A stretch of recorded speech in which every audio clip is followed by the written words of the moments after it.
Insya Allah sepertinya mas-mas dan bapak-bapak sampun paham ya, ini terkait apa. Nah ini memang yang lagi hits ya, dalam tanda kutip ya, yang lagi FYP atau yang lagi viral, memang yang apa dampaknya pun juga viral ya di masyarakat menurut kami, yaitu tentang kenaikan BBM.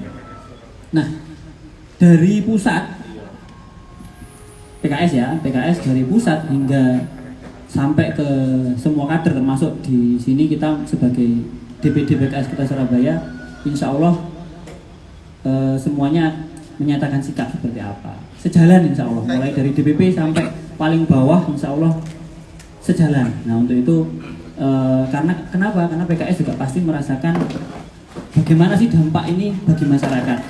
Makanya kami mengundang teman-teman semua untuk bisa membantu kami menyuarakan bagaimana sikap PKS Kota Surabaya. Insya Allah seperti itu ya. Awalan dari saya. Oh iya, sampun kenal semua? Belum. Kalau saya ada yang kenal belum? Sing kenal Saidi ya. Nah saya Aziz ya, dari Humas PKS Kota Surabaya. Insya Allah saya bersama Bapak Ibu yang di sebelah kanan saya semua ini. Yang paling kanan ini ada Pak Arif Fahrudin, beliau bendahara PKS Kota Surabaya. Nah ini kan kaitannya BBM, pasti duit ya, naik atau tidak. Nah beliau ini juga pegiat UMKM ya, makanya nanti apa yang beliau sampaikan semoga nanti bisa menjadi apa insight tersendiri ya, yang bisa nyampe ke pusat, insya Allah seperti itu. Di sebelahnya Pak Arif ada Bang Jo atau Pak Johari Mustawan. Nah, mungkin biar akrab Bang Jo gitu ya nyapanya ya. Jadi bukan lampu Bang Jo ya. Nah itu rambu ya Pak ya. Tapi bagaimanapun bagus lah. Pak Johari Mustawan ini ketua DPD. Nah bagi yang belum kenal monggo kenalan. Tadi sudah salaman kan ya? Nah saya kenalkan lagi, ini beliau ketua DPD PKS Kota Surabaya. Jadi kalau ketemu di jalan jangan lupa disapa ya. Gak apa-apa, dimintai apapun boleh kok. Terutama mintai pendapat saja. Nah di sebelah kirinya Bang Jo atau sebelah kanan saya ada, ini mungkin masih belum kenal, kalau yang teman-teman banyak yang belum kenal ya. Beliau Bu Eni Minarsi, ketuanya para emak-emak PKS Kota Surabaya. Beliau ketua bidang perempuan dan ketahanan keluarga atau BPKK DPD PKS Kota Surabaya. Nah ini emang yang membawai para emak-emak anggota PKS dan juga emak-emak sak Surabaya lah ya kalau kita bahasanya. Insya Allah kita juga hadirkan beliau di sini. Nah itu saja sudah saya perkenalkan. Nanti akan langsung ya dari Bang Jo ya saja. Monggo waktu kami persilakan kepada Bang Jo. Terima kasih dari saya, mohon maaf, dan terima kasih atas kedatangannya teman-teman wartawan. Assalamualaikum warahmatullahi wabarakatuh. Baik, terima kasih. Assalamualaikum warahmatullahi wabarakatuh. Alhamdulillah, wassalillah, la hawla wa la quwata illa billah. Asyhadu an la ilaha illallah, asyhadu anna Muhammadar Rasulullah. Allahumma shalli ala sayyidina Muhammad wa ala ali sayyidina Muhammad. Amma ba'd. Salam sejahtera, selamat siang untuk rekan-rekan yang mungkin ada beragama di luar muslim. Saya didampingi Pak Arif Fahrudin, bendahara DPD, dan Bu Eni Minarsi, ketua bidang perempuan dan ketahanan keluarga. Insya Allah mewakili anggota PKS Kota Surabaya, sekaligus juga mendorong untuk kepada fraksi PKS Kota Surabaya, DPD Kota Surabaya untuk menyuarakan tentang masalah kebijakan pemerintah terkait dengan peningkatan harga BBM ini. Yang pertama, kita melihat bahwa peningkatan harga BBM ini, kenaikan harga BBM ini menyebabkan efek domino atau multiplier efek kepada semua kebutuhan masyarakat, baik itu di Indonesia maupun di Kota Surabaya. Kalau kita lihat pertumbuhan ekonomi di Indonesia itu 60-80% ditentukan oleh BBM dan gas. Tentunya ketika terjadinya peningkatan harga BBM untuk yang non subsidi, kita terlalu mempermasalahkan karena share-nya itu hanya 3% saja untuk penduduk Indonesia. Sedangkan ketika kita ada peningkatan BBM bersubsidi ini berdampak kepada jutaan bahkan mungkin ratusan juta masyarakat Indonesia. Dan ini PKS sebagai salah satu partai politik dan juga memiliki wakil di tingkat pusat, di tingkat provinsi maupun di tingkat kota Surabaya, tentunya harus dan bahkan wajib menyuarakan kepentingan masyarakat. Ya. Kalau kita lihat BBM naik, tentunya bahan logistik akan naik. Kemudian transportasi akan naik. Biaya-biaya lain akan naik. Makanya di sini saya ngajak emak-emak, ya pasti yang merasakan kebutuhan sandang pangan sehari-hari, ya tentu akan ikut naik. Maka tidak ada kata lain kecuali PKS harus menyuarakan bahwa batalkan kenaikan BBM. Itu yang pertama. Ya. Kemudian yang kedua, tentunya kalau kita hubungkan dengan bantuan langsung tunai dari pemerintah, ya hanya mungkin 10% penduduk Indonesia, 16 juta penduduk Indonesia mendapatkan bantuan dari pemerintah. Padahal menurut Biro Pusat Statistik penduduk miskin Indonesia adalah 27 juta. Berarti ada sekitar 11 juta tidak menerima bantuan. Bahkan juga menurut Bank Dunia dan juga para ahli, ada sekitar 45% penduduk Indonesia, bukan 45 juta tapi 45%, dan bahkan ada yang mengatakan 67%, ya. Untuk mudahnya katakanlah 50%, ya. 50% penduduk Indonesia rentan miskin. Kalau rentan miskin artinya begitu ada sesuatu yang menyebabkan perubahan, khususnya dalam masalah BBM ini, maka langsung menjadi miskin. Ya. Sadikin gitu kan. Sakit sedikit menjadi miskin. Sakit jiwanya, sakit hatinya, sakit dompetnya gitu kan. Akhirnya menjadi miskin. Ya. Berarti apa? Akan ada suatu dampak yang sangat besar ketika terjadi kenaikan harga BBM terhadap ratusan juta masyarakat Indonesia. Yang 16 juta tadi dapat bantuan, yang ratusan juta lainnya tidak mendapat bantuan. Ya. Ini yang kedua, sangat besar sekali dampaknya kenaikan BBM ini. Ya. Kemudian juga kenaikan BBM ini ya, juga menjadikan sebuah kesulitan masyarakat Indonesia bangkit pasca pandemi. Pandemi belum usai, status pandemi belum dicabut menjadi endemi, belum oleh pemerintah Indonesia. Ibaratnya itu masyarakat Indonesia sudah jatuh tertimpa tangga. Kemarin masa pandemi 2 tahun, ekonomi terpuruk, banyak yang kehilangan pekerjaan, banyak yang di PHK, banyak pabrik-pabrik yang tutup, banyak perusahaan-perusahaan yang tidak menghasilkan dan sebagainya. Ditambah lagi dengan beban BBM yang meningkat. Bisa kita bayangkan bahwa begitu beratnya kondisi yang ada di negeri kita ini. Seperti itu. Nah, karena BBM ini ya, menjadikan banyaknya yang terdampak dan berhubungan dengan hajat hidup orang banyak, sehingga kami menghimbau dan meneruskan kepada semua anggota fraksi yang ada di DPRD Kota Surabaya, yang ada di DPRD Provinsi, ya.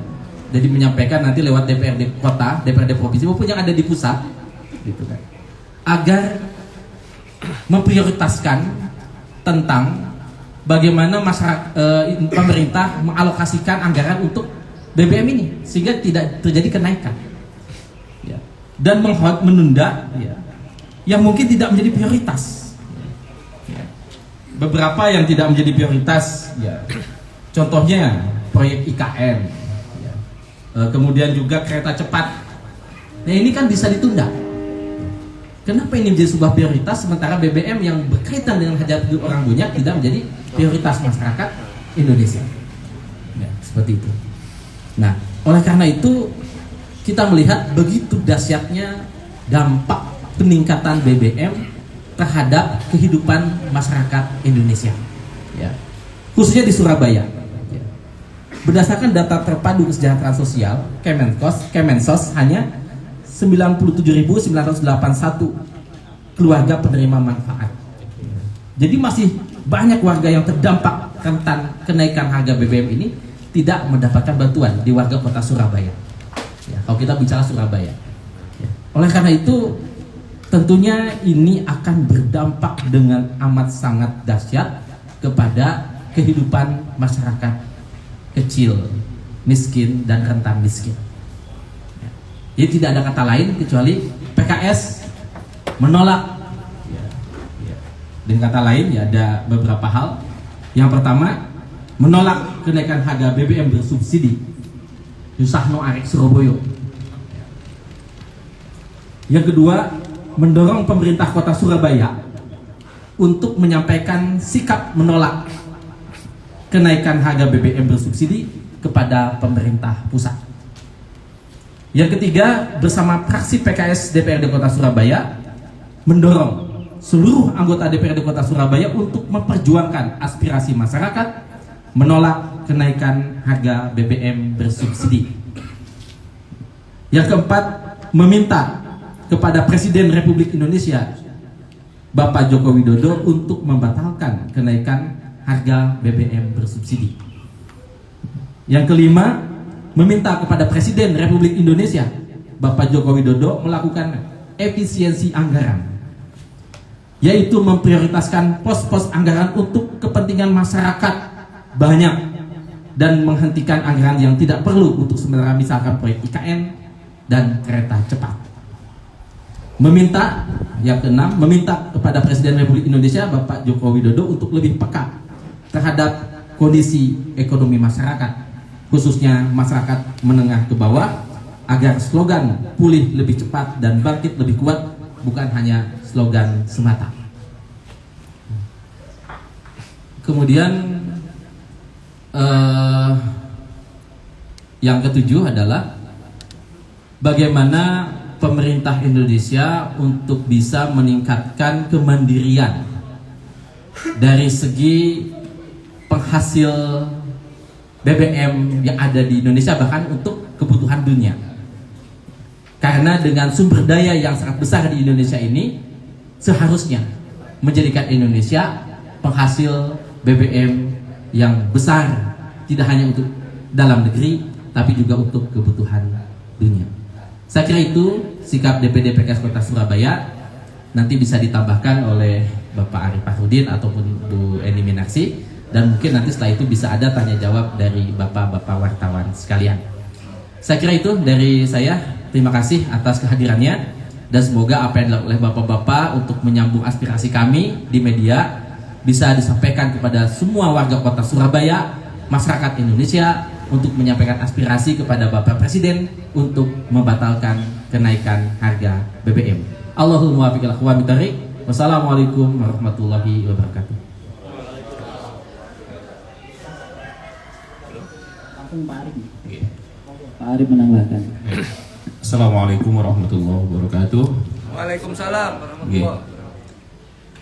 Rekan-rekan wartawan sekalian, menambahkan apa yang disampaikan oleh Bang Jo tadi, bahwa untuk khusus daerah Surabaya, kita mengenal Surabaya itu daerah yang memiliki pendapatan asli daerah salah satu yang tertinggi di Indonesia. Tapi kalau kita melihat warga Surabaya itu ternyata juga cukup banyak yang terpukul dengan kenaikan BBM. Ini menunjukkan Surabaya saja yang istilahnya dengan tingkat kesejahteraan yang seharusnya itu lebih tinggi daripada daerah lain, apalagi di daerah-daerah yang tidak lebih kaya daripada Surabaya. Berangkat dari itu semuanya, maka anggota dewan kami, pengurus-pengurus kami dari struktur DPD, DPC, Dipera menyerap aspirasi, kemudian juga merasakan getaran-getaran dari bawah tentang dampak dari kenaikan BBM ini. Jadi artinya apapun itu, partai politik manapun itu, dan pemimpin manapun itu pasti dipilih oleh rakyat. PKS menjadi salah satu partai besar di Surabaya ini juga dipilih oleh rakyat. Dan pemimpin-pemimpin di kota ini, termasuk pemimpin di negara ini, itu juga dipilih oleh rakyat. Pemimpin, apa yang disampaikan oleh Bung Karno, adalah penyambung lidah rakyat. Kita melihat bahwa terjadi sebuah ironi. Tadi secara pertimbangan ekonomi, keekonomian dan sebagainya sudah disampaikan oleh Bang Jo. Dari rasa keadilan, ya, kita melihat ada sebuah ironi. Bagaimana mereka dipilih oleh rakyat? Bagaimana mereka selama ini mengklaim sebagai penyalur aspirasi, dan juga mereka adalah lahir dan tumbuh dari rakyat. Tetapi tentang kebijakan di bidang keenergian termasuk BBM di sini, itu ternyata tidak berpihak pada rakyat. Dan sayangnya tidak banyak yang mau menyuarakan ini kecuali para mahasiswa, kemudian juga masyarakat dari buruh, dan kemudian juga ketika panjenengan juga tahu, kita di Gedung Dewan kita berjuang di seluruh level perwakilan kita memperjuangkan itu. Itu bukan hanya sekedar show of force, tapi kita ingin menunjukkan bahwa masih ada, bahwa bangsa Indonesia itu belum bangkrut, bahwa bangsa Indonesia itu masih ada elan perjuangan. Bangsa Indonesia itu, bahwa kalau anak mahasiswa mengatakan panjang umur perjuangan, ini masih ada. Tadi pagi kita menyelenggarakan flash mob di Jalan Darmo, ya, yang ini merupakan sebuah usaha dan ikhtiar untuk mengedukasi masyarakat, juga menginformasikan bahwa suara mereka sudah kami teruskan, aspirasi mereka telah kami sampaikan. Jadi ada statement-statement yang ini cukup merancukan pemikiran masyarakat, bahwa seolah-olah yang namanya BBM ini adalah beban. Sekali lagi, ada statement-statement melalui media atau melalui apapun sarananya yang disampaikan oleh pemerintah bahwa subsidi itu memiliki beban dan masyarakat seolah-olah menjadi beban. Padahal yang jadi masalah ini adalah karena pemerintah yang kurang cakap dalam mengelola negara. Negara tepatnya adalah salah urus dalam mengelola negara, sehingga rakyat yang jadi kambing hitam. Kita tidak menginginkan seperti itu. Ada yang mengatakan 502 triliun, ya, ini salah satu data statistik, ya. 502 triliun subsidi yang diberikan oleh pemerintah. Bapak Ibu sekalian, faktanya itu per bulan Juli kemarin itu untuk BBM saja itu hanya 66,2 triliun yang disampaikan, yang disalurkan untuk masalah subsidi. Jadi artinya tidak sebanyak 502. Ini disampaikan oleh pengurus DPP PKS. Kemudian yang paling besar itu adalah tentang kompensasi.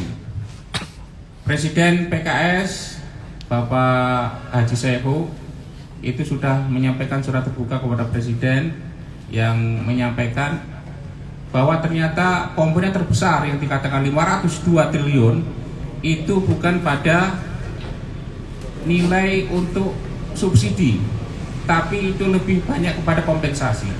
Yang salah satu di dalam komponennya itu adalah bantuan langsung tunai. Bapak Ibu sekalian, diingatkan oleh Presiden bahwa masih ada potensi penyimpangan. Kuati Sepiro memberikan kompensasi terus seperti itu. Jadi 1 bulan, 2 bulan, 3 bulan dan sebagainya. Dan ini ironi-ironi semacam ini yang ingin kita sampaikan kepada masyarakat, bahwa berhentilah sekali lagi membuat alasan-alasan. Akui saja bahwa negara ini dalam kondisi salah kelola. ini pesan yang ingin kita sampaikan. Wes ketok moto melok-melok gitu kan, bahwa harga minyak dunia cenderung turun, kemudian dibuat berbagai alasan dan berbagai statistik dan sebagainya untuk membenarkan bahwa BBM naik. Jadi artinya Surabaya, kita mewakili masyarakat, menyampaikan aspirasi masyarakat yang di Surabaya, ya menolak dengan kenaikan BBM ini yang tentu akan berdampak signifikan dari segi UMKM, usaha menengah kecil, itu sangat terdampak. Sekarang ini daya beli masyarakat masih belum pulih sepenuhnya, tapi kemudian kita dipaksa merasakan BBM yang naik, maka harga pokok produksi akan naik. Kalau harga pokok produksi naik, maka harga jual harus naik, kan begitu. Sedangkan tingkat daya beli masyarakat itu nggak naik-naik. Akhirnya apa? Terjadi gap antara harga jual yang tinggi dan harga beli yang tidak naik-naik. Itu membuat ekonomi juga semakin lesu, dan itu termasuk ada di Surabaya. Oleh karena itu PKS terus akan berjuang menyuarakan aspirasi masyarakat termasuk UMKM agar BBM ini nggak naik, karena kalau dalam harga pokok produksi, transportasi, minyak, bahan bakar minyak, ya itu adalah salah satu komponen produksi yang cukup besar dan signifikan yang berpengaruh pada penentuan harga. Harga naik sementara daya beli nggak naik, maka di situ adalah salah satu indikasi kondisi ekonomi sedang tidak baik-baik saja. Sekian, terima kasih. Assalamualaikum warahmatullahi wabarakatuh. Matur suwun Pak Arif. Cek. Ono gendruwo.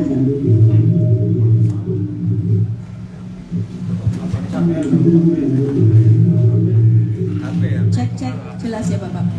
Jelas. Cek, jelas.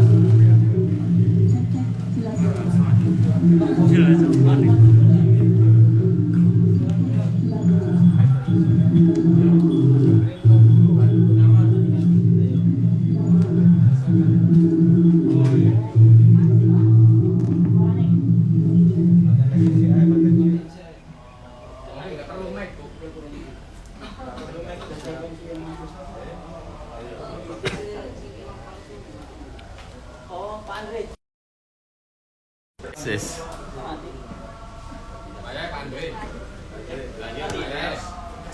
Cek. Lagi Bu. Cek. Masuk. Ya, ada gangguan sedikit ya. Selanjutnya Andre. setelah Pak Arif nanti ada juga dari ibu-ibu ya, akan menyampaikan. Kalau dari ibu-ibu biasanya unek-uneknya kan wakil. Nah, biar Bu Eni yang merangkum, nanti biar Mas wartawan ya meliput jadi ini. Ya, monggo Bu Eni, saya persilahkan. Baik, matur nuwun Pak Aziz. Assalamualaikum warahmatullahi wabarakatuh. Waalaikumsalam. Selamat siang Bapak-bapak, Mas-mas dari media yang sudah hadir dalam kesempatan siang hari ini, yang menjembatani, yang memediasi curhatan ya dari PKS, DPD PKS Surabaya. Tadi sudah disampaikan oleh Bang Jo dan Pak Arif. Ini saya mewakili dari emak-emak se-Surabaya selaku ketua BPKK ataupun program Rumah Keluarga Indonesia yang membawai ibu-ibu se-Surabaya di 31 kecamatan dan 154 kelurahan. Alhamdulillah ada 2000-an anggota dari Rumah Keluarga Indonesia ini, yang mana mudah-mudahan kehadiran saya di sini bisa mewakili begitu ya, curhatan. Biasanya kalau emak-emak ini kan curhat ya mas-mas ini. Jadi sukanya memang curhat, entah itu di telepon ataupun japri seperti itu, ataupun langsung bertemu gitu kan, karena memang program dari BPKK ini kan langsung menyentuh ke rumah-rumah begitu ya.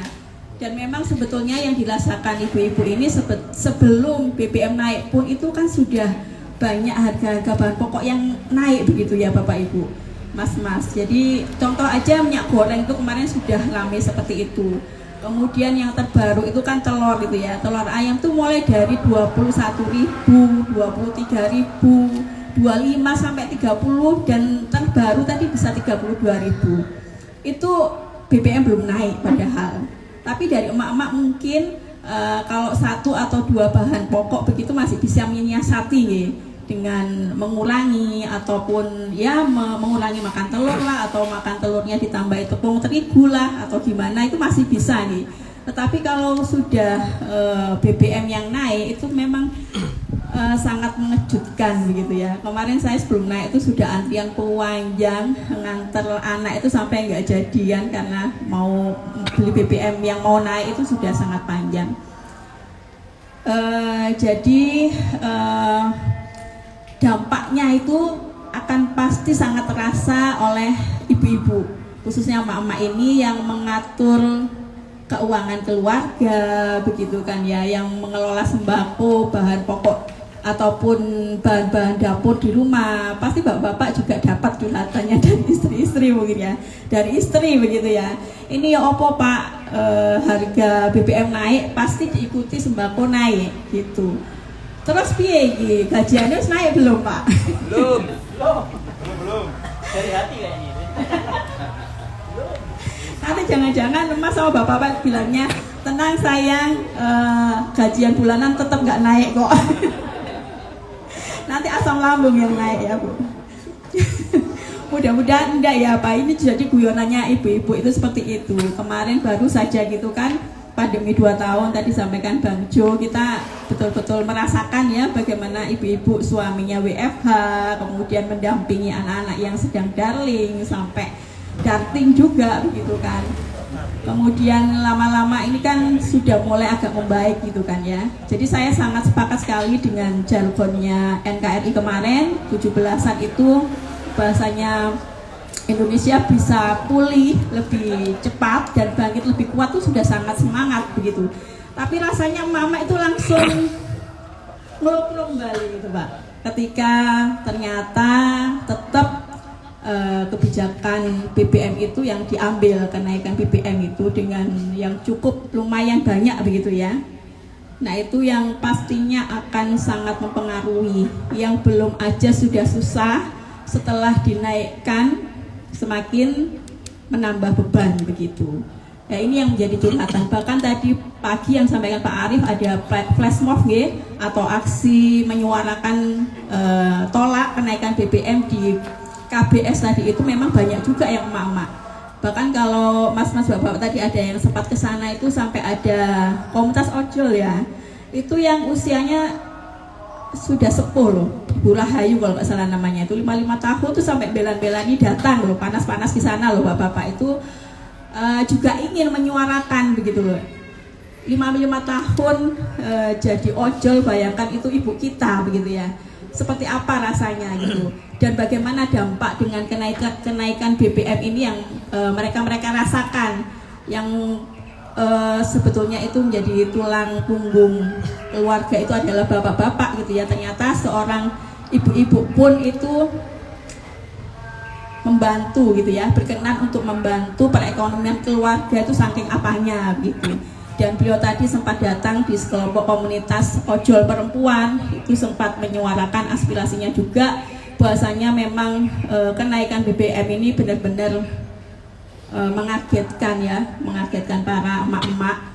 Jadi cocok dengan singkatannya, BBM itu benar-benar merugikan, benar-benar menyengsarakan, dan benar-benar membebani masyarakat khususnya emak-emak seperti itu.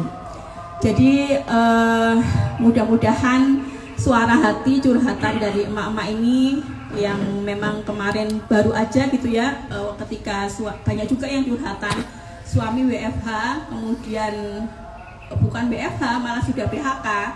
Nah istrinya akhirnya kan sama-sama berwirausaha gitu, bikin kayak kue-kue, nasi bungkus, suaminya yang nganter, istrinya yang bikin-bikin. Sampai seperti itu gitu ya. Jadi tidak ada ketetapan gajian bulanan. itu baru mulai merangkak gitu kan, pendapatannya baru mulai pelan-pelan dapat gitu, sudah ada kenaikan BBM ini. Nah, khawatirnya tadi itu daya beli jadi menurun lagi, kemudian harga-harga naik, itu sudah kayaknya otomatis begitu ya. Jadi itu yang beberapa curhatan, dan masih banyak lagi yang lain yang mudah-mudahan itu mewakili begitu ya suara hati emak-emak Surabaya ini khususnya, dan kemudian bisa dijembatani, dimediasi oleh mas-mas, bapak-bapak media ini untuk bisa disampaikan sehingga bisa berakibat batalnya begitu BBM ini. Demikian dari Mama, kurang lebihnya mohon maaf. Assalamualaikum warahmatullahi wabarakatuh. Ya, matur nuwun Bu Eni Minasih. Tambahannya ya, beliau ini mungkin tiap hari ya Bu, sok ketemu karena dari 31 kecamatan. Acara itu tiap pekan itu sok beberapa kali gitu. Makanya nggak heran beliau pasti sering sekali ketemu dengan emak-emak yang di masyarakat lah ya. Insya Allah seperti itu. Ada tambahan lagi atau kita tanya jawab? Iya. Jadi kita lanjut berikutnya yaitu sesi tanya jawab. Jadi mau saya persilahkan kepada mas-mas atau bapak-bapak wartawan untuk monggo kalau ada pertanyaan bisa sampaikan ke kami. Nggih, tapi disebutkan nanti nama dan dari media apa gitu nggih. Monggo dulu ya, Pak.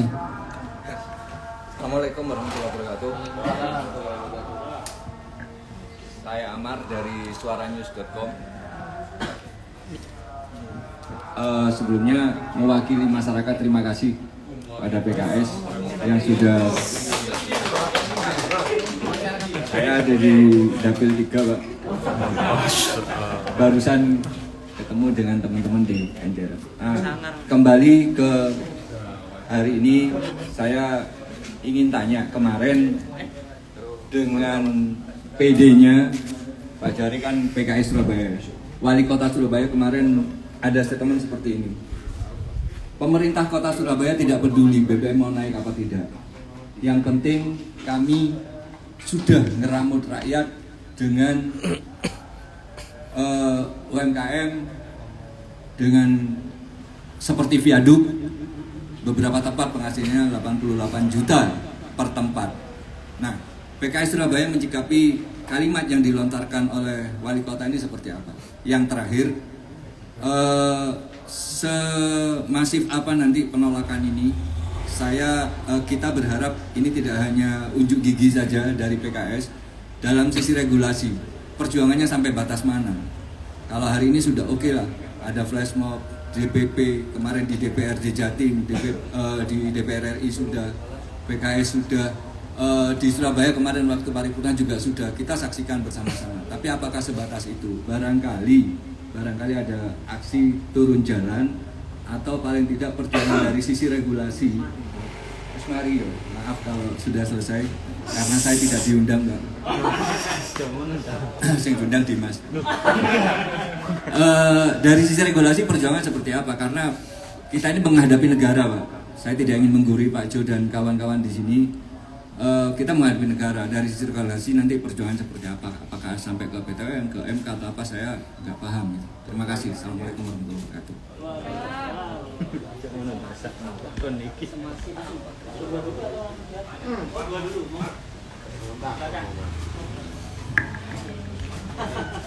Assalamualaikum Bang Jo, mau tanya, saya Basuki dari Jatim Tem Bang Jo. Sejauh ini kan PKS menjadi satu-satunya partai yang paling konsisten untuk penolakan BBM itu seperti aksi walkout di DPR RI. Tapi sedemikian kerasnya protes PKS ini seperti membentur tembok tebal gitu ya, kayak gak direken gitu sama pemerintah Bang Jo. Dan di satu sisi walaupun PKS menolak dan mengkritisi kenaikan BBM ini, ada juga yang menolak PKS, salah satunya dari mantan Fahri Hamzah yang dianggap partai PKS jangan cari muka gitu ya Bang Jo ya. Biasalah, dinamis ada kritik.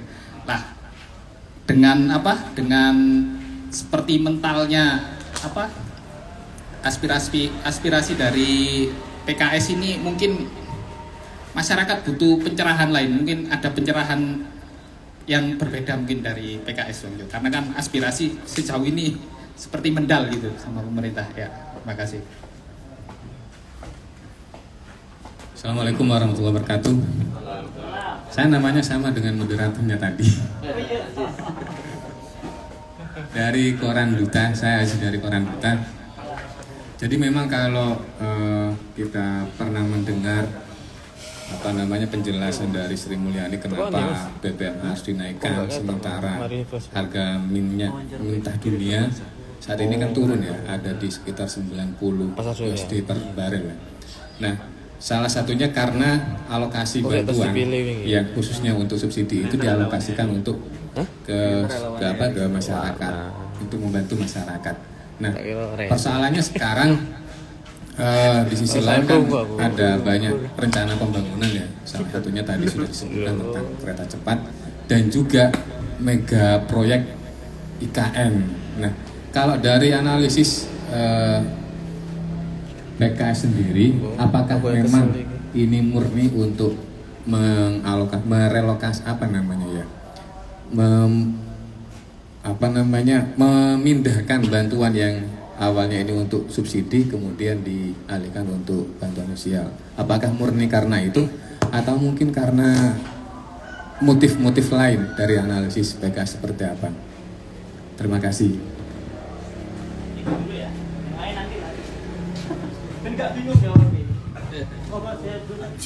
Baik, terima kasih atas atensinya Bapak-bapak wartawan sekalian. Ya, tadi Pak Amar ya, terima kasih Pak Amar.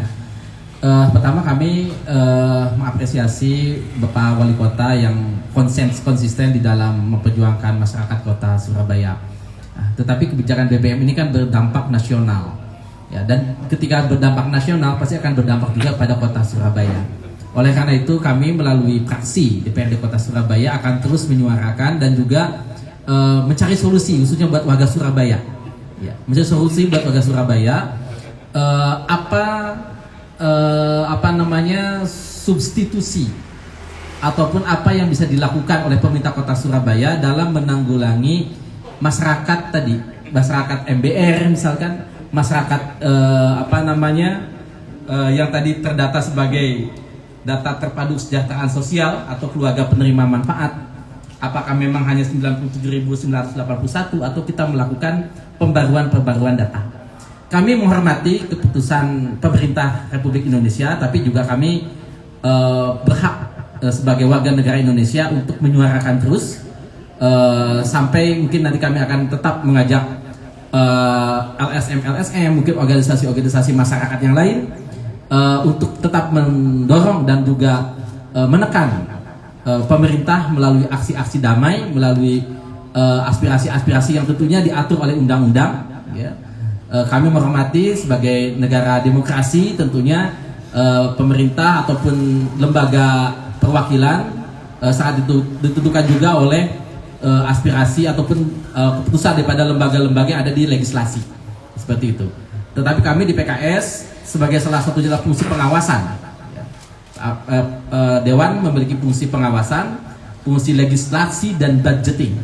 Ya, tentunya budgeting itu kaitan dengan masyarakat hajat hidup orang banyak, maka harus jadi prioritas. Artinya itu bukan jadi sebuah beban, tapi itu menjadi sebuah kewajiban negara di dalam mengantisipasi kebutuhan masyarakat Kota Surabaya. Jadi tetap kami akan berkolaborasi dengan pemerintah Kota Surabaya melalui fraksi DPRD bagaimana mencari solusi terkait dengan kebijakan kenaikan BBM. Tetapi tetap kita akan terus mendorong Pak Wali Kota untuk menyuarakan kepada pemerintah pusat agar BBM ini tidak naik, BBM bersubsidi ini tidak dinaikkan. Itu nanti bisa dijawab ditetapkan oleh Pak Arief Fahrudin. Kemudian yang kedua tadi dari Pak Marzuki ya. Jadi memang tentunya di dalam sebuah partai politik kita akan menghadapi tantangan-tantangan dan ujian-ujian. Sama juga ketika Mikhail Gorbachev bagaimana merubah sebuah pola berpikir sebuah negara yang akhirnya juga menjadi salah satu penerima Nobel Perjuangan Dunia. Tapi kami tidak sekedar mencari sebuah itu, tapi kita ingin bagaimana masyarakat ini diperhatikan aspirasinya. Kita ingin bagaimana ada sebagian besar masyarakat Indonesia yang terdampak terhadap kenaikan BBM bersubsidi ini. Seperti itu.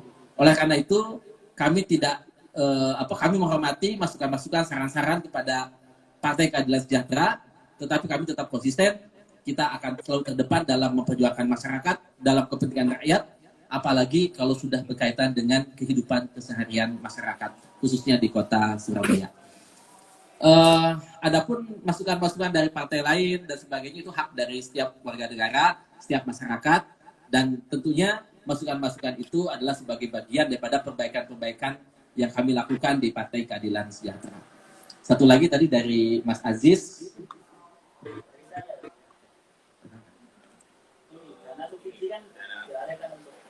Oh ya, ya.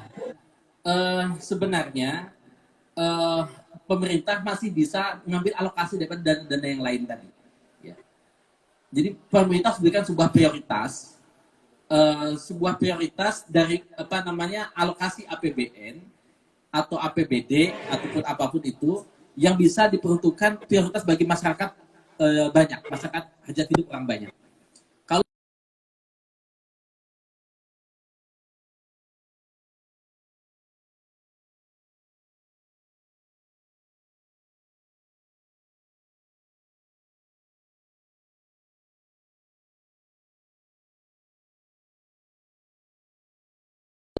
Sehingga harapan kami pemerintah meninjau ulang proyek-proyek yang tidak langsung berkaitan dengan masyarakat miskin menengah, yang tidak langsung bersentuhan dengan hajat hidup orang banyak, itu bisa ditunda, ya. Dan kemudian dialihkan untuk tadi pembangunan yang lainnya itu. Sedangkan BBM harapannya tetap tidak berubah harganya. Ditambah lagi, kita mengetahui bahwa sumber daya minyak dan gas di Indonesia sangat besar.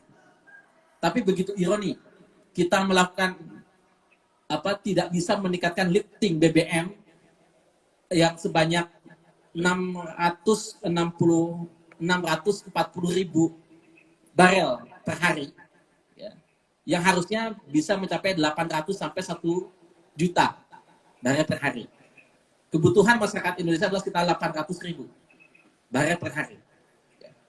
Dan di Indonesia ini, bagaimana sumber dayanya begitu besar itu diekspor ke luar negeri, dan kita mengimport dari negara-negara yang tidak menghasilkan sama sekali minyak dan gas, termasuk di Singapura. Artinya apa? Pemerintah harus meningkatkan kemampuan kemandirian dalam pengelolaan bahan bakar minyak dan gas untuk kepentingan masyarakat Indonesia. Saya kira itu dari saya. Mungkin Pak Arif mau menambahkan.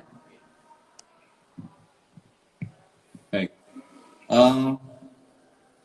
Menambahkan dari apa yang disampaikan oleh Bang Su tadi, bahwa apa yang kita lakukan saat ini, kita menyampaikan dengan keras, kita ingin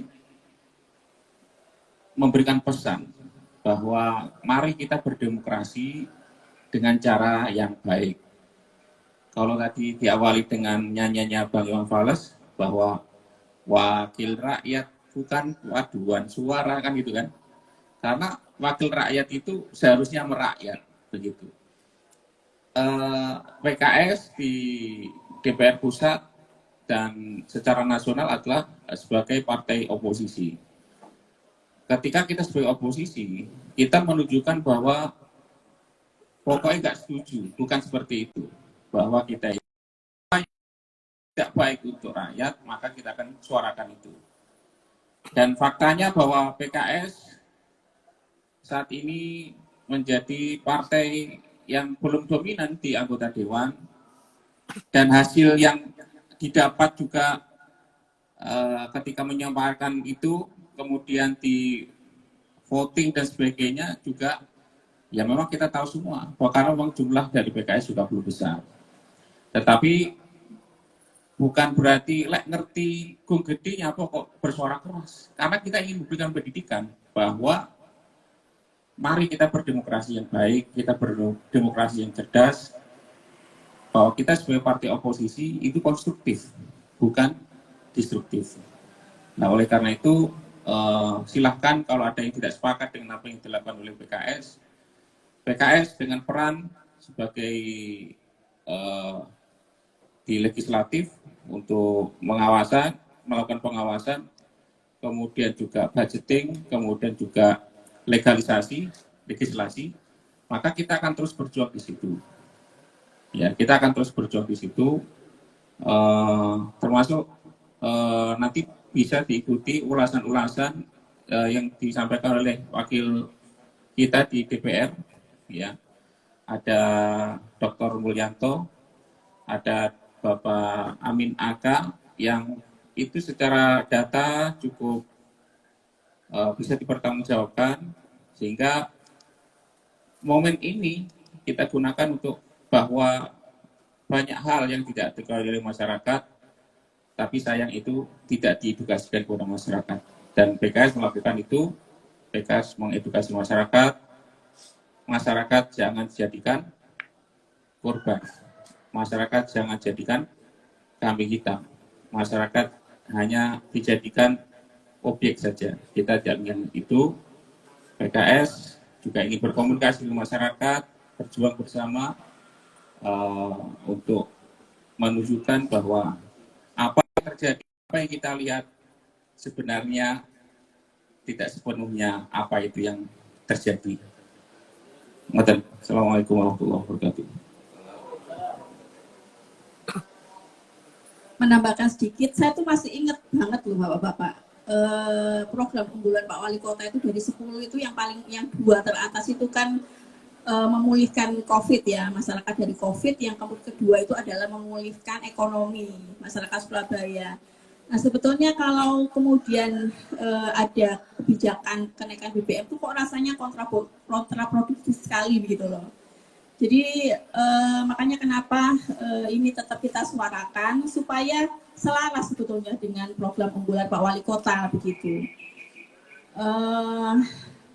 Adapun sebetulnya ketika kita menyuarakan hajat kepentingan orang banyak, sebetulnya itu kalau tersampaikan dan kemudian disetujui itu kan ujung-ujungnya kan membuat masyarakat senang begitu loh.